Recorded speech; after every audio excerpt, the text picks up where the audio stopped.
नग्नता में जीवन का रहस्य, तपस्या में शांति और समाज से परे आत्मा की खोज। नागा साधुओं का जीवन हमेशा से ही रहस्यमय और आकर्षक रहा है। लेकिन क्या आपने कभी सोचा है कि कोई महिला नागा साधु बन सकती है या नहीं? कोई महिला नागा साधु कैसे बनती है? इस अनजाने और अद्भुत सफर के बारे में जानने के लिए जुड़े रहिए हमारे साथ। आप देख रहे हैं टाइमलेस टीचिंग्स। भारत की पावन भूमि पर सदियों से नागा साधुओं का एक रहस्यमय संसार है। महाकुंभ 2025 का मेला महिला नागा साधुओं के बिना पूरा नहीं हो सकता, क्योंकि इन महिला नागा साधुओं के पास ऐसे अद्भुत चमत्कार होते हैं जो देखने वालों को आश्चर्यचकित कर देते हैं। पुरुष नागा साधुओं के बारे में कई बातें सुनी होंगी।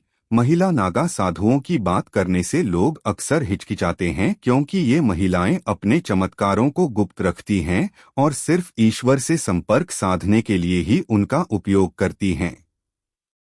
इसलिए लोग महिला नागा साधुओं के बारे में बहुत कम जानते हैं, सिवाय इसके कि वे नागा साधु हैं। आज इस वीडियो में हम आपको ऐसी जानकारियां देने जा रहे हैं जो आपको आश्चर्यचकित कर देंगी।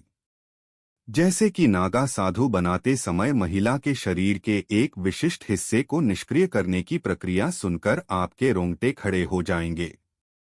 आखिर एक सामान्य महिला को महिला नागा साधु कैसे बनाया जाता है, यह सब जानने के लिए यह वीडियो देखें। पर उससे पहले वीडियो को लाइक करके कमेंट बॉक्स में हर हर महादेव जरूर लिखिए। आइए आगे बढ़ते हैं। गंगा किनारे कुंभ के मेले में जहां तपस्वियों की भीड़ होती है, वहीं एक कोना ऐसा भी है जो कम ही नजरों में आता है, महिला नागा साधुओं का संसार। नागा साधु वे लोग हैं जो अपनी आत्मा की मुक्ति और ईश्वर की खोज के लिए सांसारिक जीवन का त्याग कर देते हैं। यह नागा अखाड़ों से जुड़े होते हैं और पूरी तरह से तपस्या और ध्यान में लीन रहते हैं। उनका जीवन समाज के नियमों से परे होता है। लेकिन यह सफर सिर्फ पुरुषों तक सीमित नहीं है। महिलाएं भी नागा साधु बन सकती हैं। महिला नागा साधु बनने का सफर आसान नहीं है। सभी जानते हैं कि नागा साधु वह होते हैं जिनके काफी बड़े बड़े बाल होते हैं और वह निर्वस्त्र यानी बिना कपड़ों के रहते हैं और उनके शरीर पर हर तरफ भस्म लगी रहती है। लेकिन नागा साधु के बारे में इतने सारे फैक्ट हैं जिनके बारे में बहुत कम लोग जानते हैं। सबसे पहले आपको बताते हैं नागा साधु अन्य साधुओं से अलग कैसे होते हैं। नागा साधु कई मायनों में दूसरे साधुओं से अलग होते हैं। सामान्य साधु आपको कहीं भी दिख जाते हैं और उनका रहन सहन का तरीका भी नागा साधुओं से काफी अलग होता है। नागा साधु हर तरीके से इस दुनिया से दूर रहकर तपस्या करते हैं और अलग ही लाइफ जीते हैं। कोई भी बेहद कठिन परीक्षा और लंबे प्रोसेस के बाद नागा साधु बनता है। नागा साधु बनने की प्रक्रिया भी बहुत दिलचस्प है। नागा साधु बनने के लिए एक पूरी प्रोसेस होती है।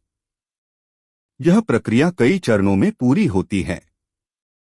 सबसे पहले इच्छुक महिला को अपने परिवार, समाज और भौतिक जीवन से पूरी तरह अलग होना पड़ता है। फिर महिला को किसी अनुभवी गुरु के पास जाना होता है। गुरु यह तय करते हैं कि वह इस कठिन साधना के लिए तैयार है या नहीं। महिला को एक नागा अखाड़े से जुड़ना होता है।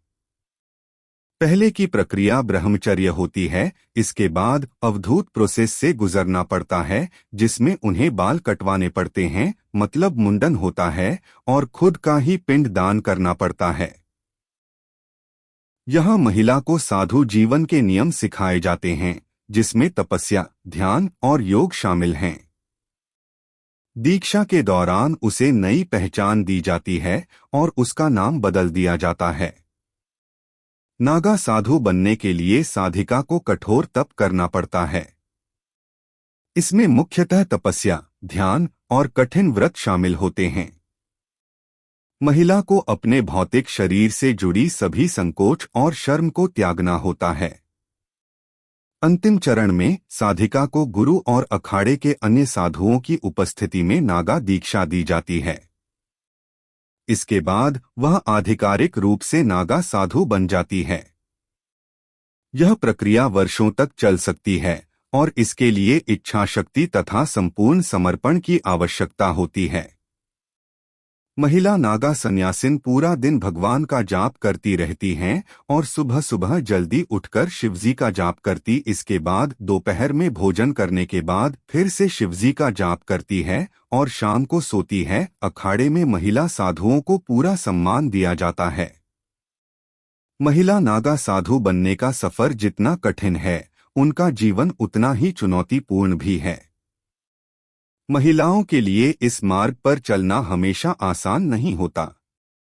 साधु जीवन में सुख सुविधाओं का त्याग करना पड़ता है। हर दिन ध्यान, तपस्या और साधना में बिताना पड़ता है। नागा साधु बनने का सफर आसान नहीं है, खासकर महिलाओं के लिए। लेकिन महिला नागा सन्यासिन का होना यह दिखाता है कि अगर आत्मा की खोज में समर्पण और दृढ़ता हो तो कोई भी बाधा आपको आध्यात्मिक मार्ग से विचलित नहीं कर सकता है। अगर आपको यह वीडियो पसंद आया तो इसे लाइक करें, अपने दोस्तों के साथ शेयर करें और हमारे चैनल टाइमलेस टीचिंग्स को सब्सक्राइब करना न भूलें। हम आपके लिए ऐसे ही अनोखे विषय लेकर आते रहेंगे। धन्यवाद और जय गंगा मैया।